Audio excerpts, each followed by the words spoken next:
Hello students, how are you? I hope you all are well at home. Today I am discussing with you the next exercise, that is exercise 2.3. We already discussed the basic concept of exercise 2.3. Let's see exercise 2.3. This is your exercise 2.3 in your book. Let's see. Now let's see first question.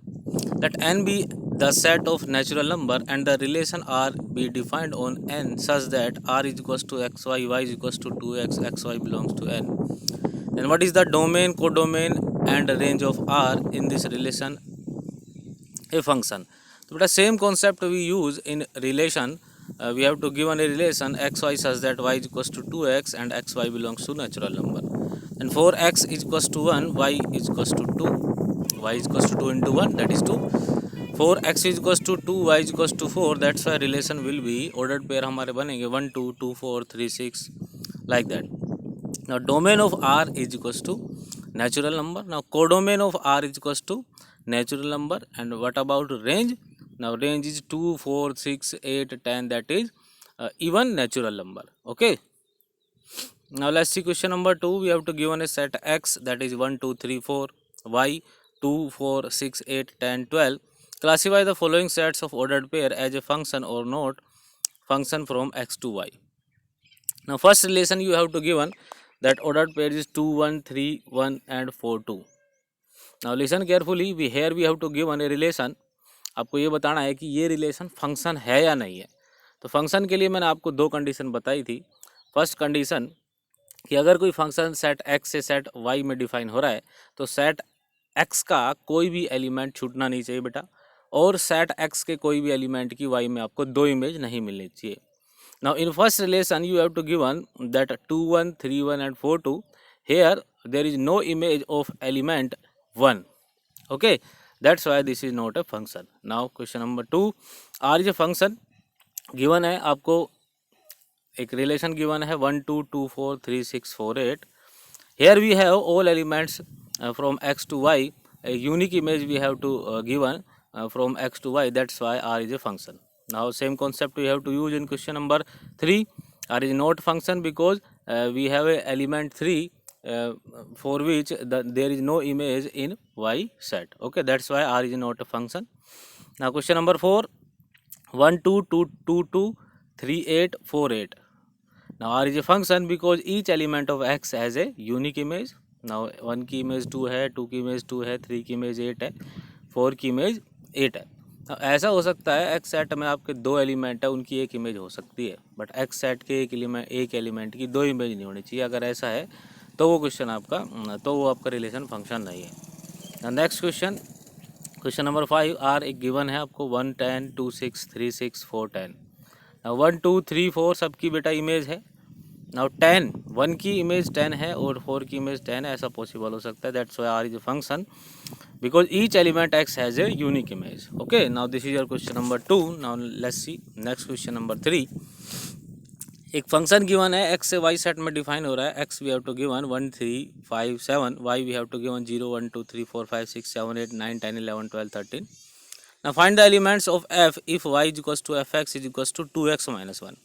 अब बेटा x की value put करते चलो, आपको x set में जितनी भी element है उनकी इमेज मिलती चलेगी. For x is equals to 1, 1 put करेंगे तो हमें मिलेगा 2 -1 -1 दैट इज़ 1. इसका मतलब 1 का रिलेशन 1 से है, 1 की इमेज 1 है.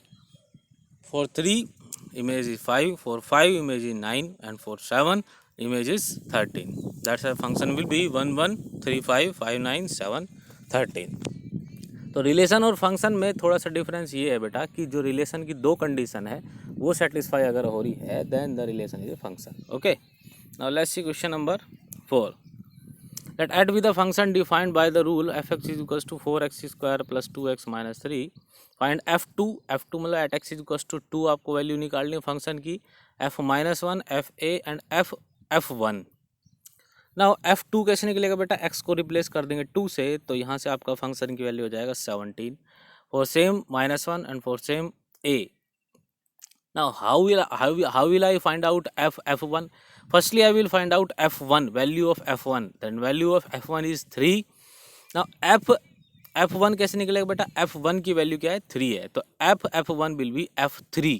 ओके, नाउ फंक्शन में x को रिप्लेस कर देंगे 3 से, then value of f3 will be 39. It means f1 is 39. Now let's see next question, question number 5. Same concept we have to use in this question also. Okay, try yourself this question.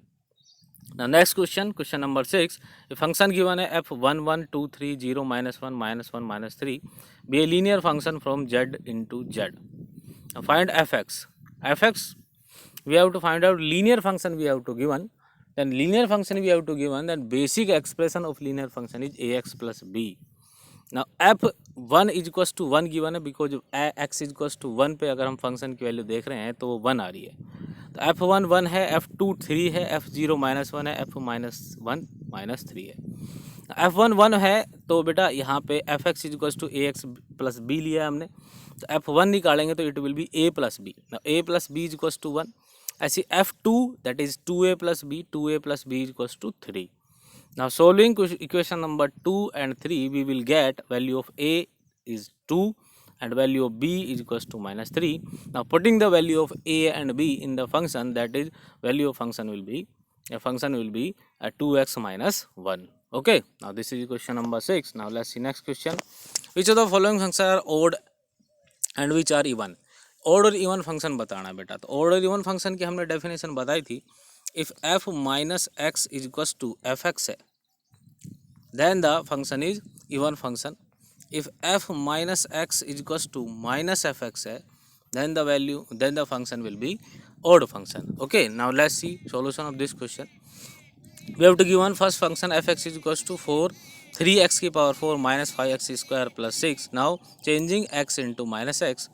If we find f minus x, then it will be also equals to fx. That's why this function is even function. Now same concept we have to use in question number 2 and question number 3 also. ठीक है. Now question number 4, we have to given y is equals to greatest integer x minus x. Here we cannot directly say that greatest integer value will give us negative or positive value. That's why this is a neither even or not a nor a odd function. Okay. Now let's see question number 8. Write down the domain of the following function. We have to find out the domain. Now that is very important portion. Mostly students are confused in this portion, and that is very important. We have to understand domain and range. This is very important portion. Let's see firstly domain of a function. Now first part we have to give y is equals to under root x square minus 3x. Now under root x square minus 3x के लिए बेटा आप ये देखें कि root के अंदर कभी भी कोई नेगेटिव वैल्यू हम पुट नहीं करते हैं, क्योंकि वो फिर नॉट डिफाइन हो जाता है. Okay, that's why y equals to under root x square minus 3x we have to given. That means function is defined if x minus 3 is greater than equals to 0. अगर x minus 3 greater than equals to 0 है, then function will be defined. Okay, now x minus 3 greater than 0 है तो domain आ जाएगा आपका r minus 0 minus 3. Okay, अब इसको solve ऐसे कर सकते हैं बेटा. x माइनस 3 है तो आप वैल्यू पुट करके देख लें यहाँ पे. तो जैसे ही आप वैल्यू पुट करेंगे तो आप इंटरवल बनाएं. इंटरवल कैसे बनेगा, जैसे इसको इक्वस टू करेंगे 0, x माइनस 3 को इक्वस टू 0 करेंगे तो यहाँ पे x की 2 वैल्यू मिलेगी. तो 2 वैल्यू मिलेगी, एक तो मिलेगी 0 और एक मिलेगी 3. ठीक है. अब इस इंटरवल में कोई भी वैल्यू पुट करके देख लो, इस इंटरवल में कोई भी वैल्यू पुट करके देख लो, और इस इंटरवल में कोई भी वैल्यू पुट करके देख लो. जब इस इंटरवल में कोई भी वैल्यू पुट करते हैं तो वो इस कंडीशन को सेटिस्फाई करता है. Now putting the value of lesser than 0, that is -1 ले लो बेटा. x की वैल्यू -1 -3, तो -1 into -4 that is +4 and +4 is greater than 0. That's why this interval satisfy this condition. और taking the value between 0 and 3, 0 और 3 की value के बीच में कोई भी वैल्यू लेंगे. Suppose I am taking 1, then 1 को यहाँ पे पुट करेंगे तो 1 -3, तो 1 into -2 that is -2 and -2 is not greater than 0. That's why this interval not satisfying this condition. Okay, that's why this interval does not exist the domain of this function. Okay, now taking the value of this interval, that is 4 I am taking. Now 4 into 4 minus 3, that is greater than 0.